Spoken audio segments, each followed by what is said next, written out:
In this video, I'll show you 5 things that you can do when visiting Kings Canyon National Park. All of the activities shown require very little effort. In most cases, it's just a short walk from the parking area to your destination. Alright, first stop on my list is Grizzly Falls Picnic Area. Located right off the main road, you could actually see the waterfall from the parking area. And it's a short 1-minute walk back to the base of the waterfall.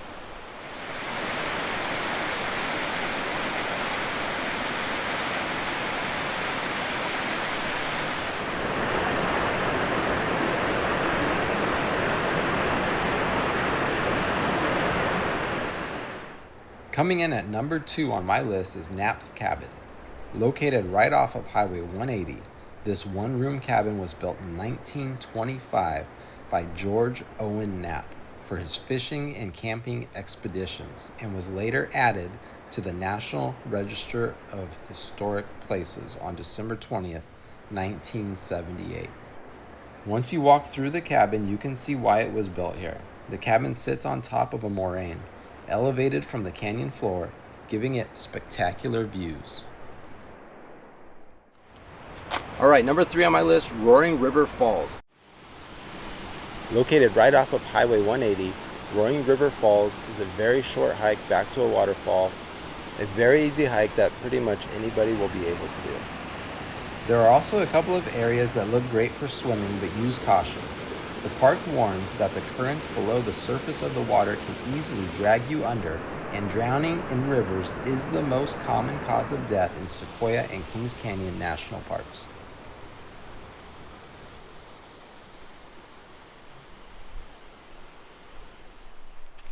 So number 4 on the list is Zumwalt Meadow. It's a 2.8 mile loop that we're going to be doing, and I'll show you some of the highlights of the trail. During my visit to Kings Canyon National Park, part of the Zumwalt Meadow Loop was closed for repairs. Hopefully it will reopen shortly. I was able to walk on the Zumwalt Meadows Trail to Road's End and back, about a 3-mile round trip. While on this trail, I saw part of the meadows, some wildlife, stunning granite views, and I crossed a bridge that took me to the number 5 spot on my list.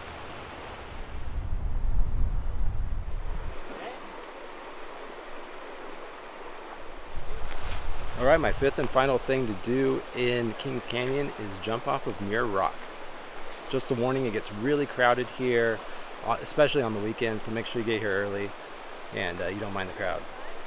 Alright.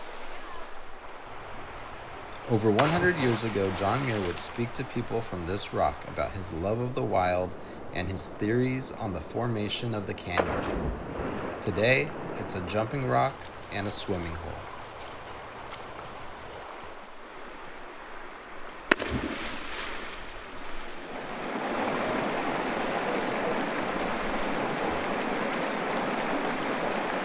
Thank you for watching all the way to the end.